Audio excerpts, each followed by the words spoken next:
할렐루야. 오늘 이 새벽에 참여하신 여러분들에게 하나님의 은혜와 사랑이 충만하시기를 간절히 축원합니다. 요즘 우리 한국은 그렇지 않지만 제가 몇 해 전에 있던 뉴질랜드는 이 날씨 변화가 심하고 또 바람이 많이 부는 곳이라서 1년에도 몇 차례씩 정전이 되는 경우가 있습니다. 예배를 드리다가도 정전이 되고 또 이 전기로 물을 데워 쓰는데 샤워를 하다가도 전기가 나가서 어려움을 겪는 경우들이 있습니다. 근데 이렇게 전기가 나가면 평상시에는 모르고 지나다가 비로소 알게 되는 게 빛의 고마움입니다. 다시 말해서 빛이 없어 보면 이 빛이 얼마나 고맙고 유용한지를 알게 되는 것입니다. 그래서 정전이 되었다가 다시 전기가 들어오면 흔히 하는 말이 이제 살 것 같네, 이런 말을 합니다. 그러고 보면 빛은 곧 생명을 상징하는 것입니다. 여러분, 우리가 사는 이 지구만 보더라도 이 지구에 생명력을 불어넣는 원천은 바로 빛입니다. 빛이 있기에 광합성이 이루어지고 또 빛이 있기에 대리현상이 생김으로 이 지구에 생명력을 불어넣는 것입니다. 오늘 성경 말씀은 이 빛과도 같이 온 세상에 생명력을 불어넣는 한 분을 소개하고 있습니다. 그분은 다름 아닌 우리가 믿는 예수 그리스도이십니다. 오늘 저는 이 말씀을 가지고 예수 그리스도 세상의 빛이라는 이 제목으로 함께 몇 가지 은혜를 나누기 원합니다. 첫 번째로, 우리는 빛이 없으면 어둠 가운데 다니게 됩니다. 12절 중간에 보면 나는 세상의 빛이니 나를 따르는 자는 어둠에 다니지 아니하고, 여기에 어둠에 다니지 아니하고 라는 말씀을 주목하시기 바랍니다. 어둠에 다니지 아니하고 라는 이 말은 어둠에 다니는 사람들이 있다는 것을 말해주고 있습니다. 여러분, 왜 사람들이 어두움에 다니는 이유가 뭘까요? 다시 말해, 사람들은 왜 어둠 속에 살아갈까요? 제가 어릴 적에 다니던 교회에는 기도의 골방이 있었습니다. 거기에 들어가면 캄캄해서 도무지 아무것도 보이지 않았습니다. 눈을 아무리 크게 떠도 아무것도 보이지 않았습니다.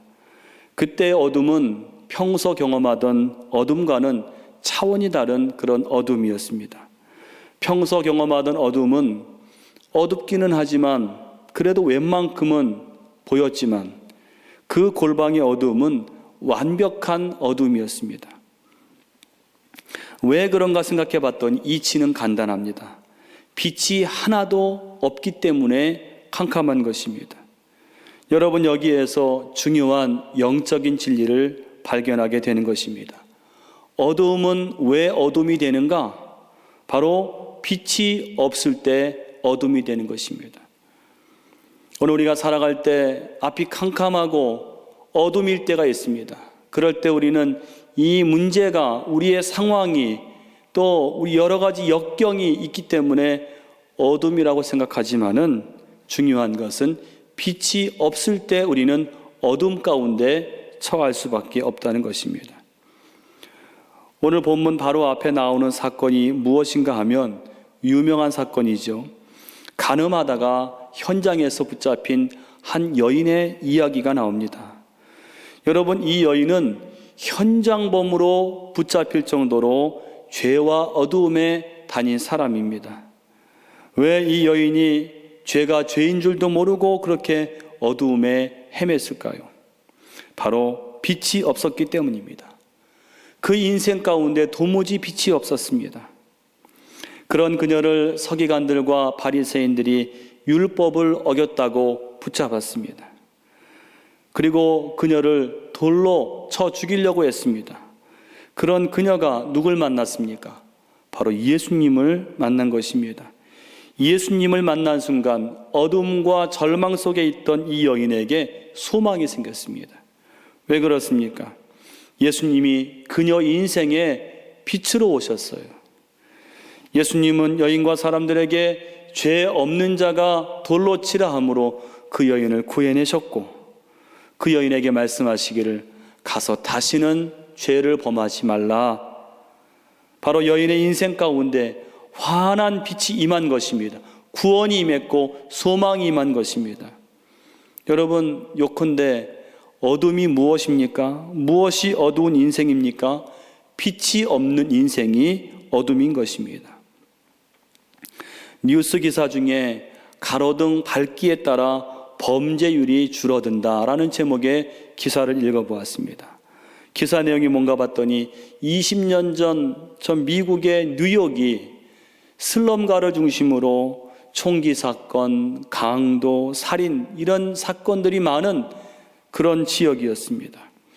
이렇게 치안이 취약했는데 예산이 없으니까 경찰을 더 추가할 수도 없는 그런 상황이었습니다. 그런데 신임 경찰청장이 어떻게 해야 이 범죄를 줄일까 고민을 하다가 생각해낸 방안이 무엇인가 하면 그 범죄가 빈번하게 일어나는 지역에 경찰차를 배치하고 그리고는 가로등의 이 밝기를 더 높였다는 것입니다. 밝게 했다는 것입니다.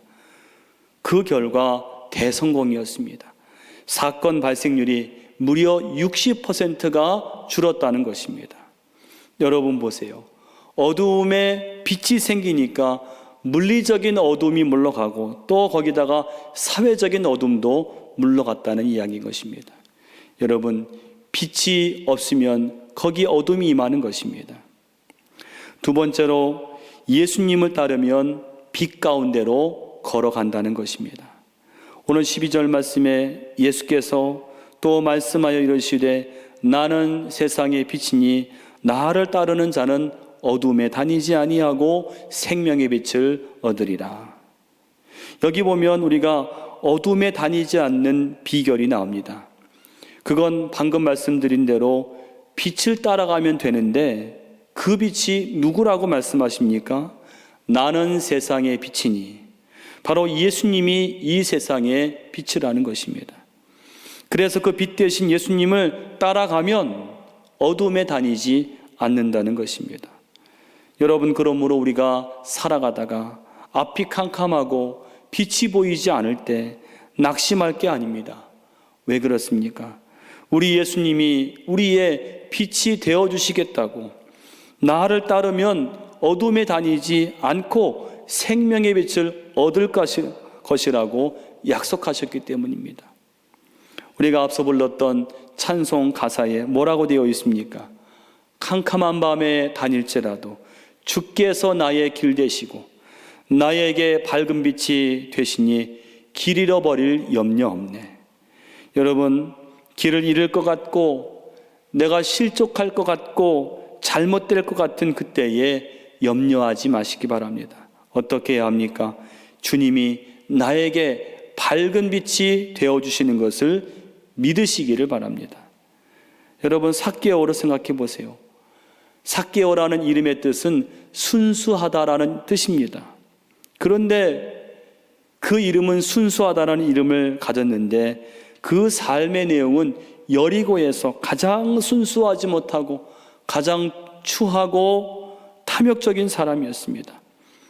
그는 사람들의 손가락질을 받으면서도 세리장이 되어서 부자가 되었다는 것은 그가 얼마나 어둡고 캄캄한 인생을 살았는지를 보여주는 것입니다. 여러분, 이런 삭개오에게 소망이 있겠습니까?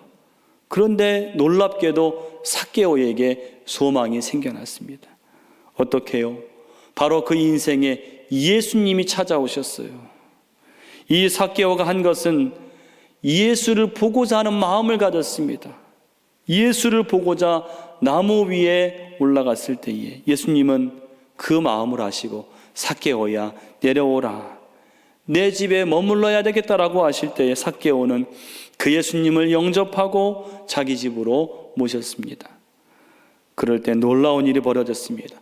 돈에 눈이 멀어서 자기 인생이 어디로 가는지 그 캄캄한 가운데 살던 삭개오가 자기 재산의 절반을 가난한 자들에게 주겠습니다. 토색한 것이 있다면 4배를 갚겠습니다 라고 나선 것입니다. 여러분, 이것이 무슨 말인가요? 내가 이제는 내 인생에서 뭐가 중요한지를 이제는 발견했습니다.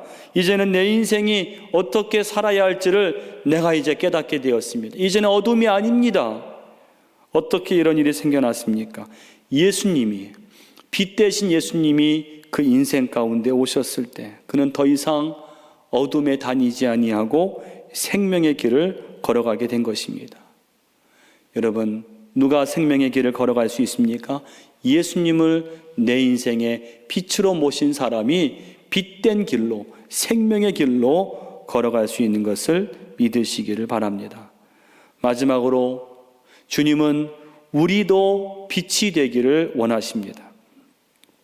빛으로 오신 예수님께서 우리에게 원하시는 것은 방금 말씀드린 것처럼 빛으로 오신 예수님을 모시고 그분을 따라가는 것인데, 오늘 우리가 그렇게 빛 되신 예수님을 우리 마음속에 모시고 살면 우리가 어떻게 될까요?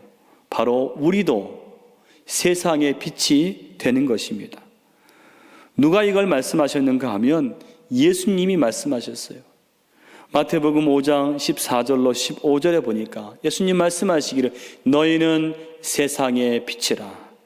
산 위에 있는 동네가 숨겨지지 못할 것이요 사람이 등불을 켜서 말 아래 두지 아니하고 등경 위에 두나니 이러므로 집안 모든 사람에게 비치느니라. 여러분, 예수님께서 우리에게 뭐라고 하십니까? 너희는 세상의 빛이라. 우리가 세상의 빛이라는 것입니다. 여러분, 예수님을 모신 사람은 세상의 빛이 되어야 됩니다. 내가 잘나서가 아닙니다. 나는 연약하고 추하고 부족한 죄인이지만 그런 내게 빛 대신 예수님이 오셔서 내가 그 빛을 내 마음속에 모시고 살아가다 보니까 나도 빛이 되는 것입니다. 그러니까 예수님을 모신 사람은 내가 빛이 된다고 해서 자랑하거나 교만할 수가 없는 것입니다. 사도 바울께서도 비슷한 말씀을 하시죠. 에베소서 5장 8절에 너희가 전에는 어둠이더니 이제는 주 안에서 빛이라. 빛의 자녀들처럼 행하라. 바울은 우리의 정체성에 대해서 말씀하시기를 너희가 전에는 어둠이었다. 왜 어둠이었습니까? 빛으로 오신 예수님을 알지 못했을 때 그 인생은 어둠이라는 것입니다. 아무리 고결하고 아무리 도덕적으로 살았어도 예수님을 알지 못할 때 그는 어둠 가운데 있는 것입니다. 그러나 이제는 무엇이 되었습니까? 빛의 자녀들, 이제는 빛이신 예수님을 모시고 살아가기에 이제는 어둠의 자녀가 아니라 빛의 자녀로 살아가라는 것입니다. 어느 하루 살아가실 때에 우리가 순간순간 잊지 말아야 할 것은 나는 빛의 자녀임을 우리가 잊지 말고 기억해야 할 것입니다. 여러분, 빛은 진리입니다. 빛은 따뜻함이요 사랑입니다. 빛은 희생과 헌신입니다. 그러므로 우리는 빛된 자녀로 살아간다는 것은 진리 안에서 사랑을 가지고 희생하고 헌신할 줄 아는 그러한 사람으로 살아가야 하는 것입니다. 오늘 하루도 빛 대신 예수님을 마음속에 모시고 어둠이 아니라 빛 가운데로 걸어가시고 빛의 자녀들처럼 행하시는 저와 여러분이 되시기를 간절히 축원합니다. 함께 기도하겠습니다. 이 세상을 빛으로 창조하신 하나님, 또한 이 세상을 구원하시기 위해서 생명의 빛으로 오신 예수님, 진심으로 감사를 드립니다. 우리 인생은 빛이 없을 때 어둠 가운데 다닐 수밖에 없습니다. 그런 저희 인생들을 사랑하셔서 이 세상에 오셔서 참된 생명의 빛이 되신 예수님, 우리가 그 예수님을 마음속에 모시고 빛된 삶을 살아가게 해 주시옵시고, 이제는 우리도 빛이 되어서 빛된 자녀들처럼 행할 수 있는 저희들 모두가 되게 하여 주시옵소서. 지금 이 세상을 덮은 코로나 바이러스, 이 어둠과 절망을 생명의 빛으로 오신 예수님을 믿고 선포할 때에 모든 어두움은 물러가게 될 줄로 믿습니다. 고통 가운데 있는 자들 구원하여 주시옵시고 속히 일으켜 주시옵소서. 우리 광림교회를 축복하여 주시옵소서. 오늘 이 아침에 저희들이 기도하는 모든 기도에 응답하실 줄로 믿사옵고 예수님의 이름으로 기도하옵나이다. 아멘.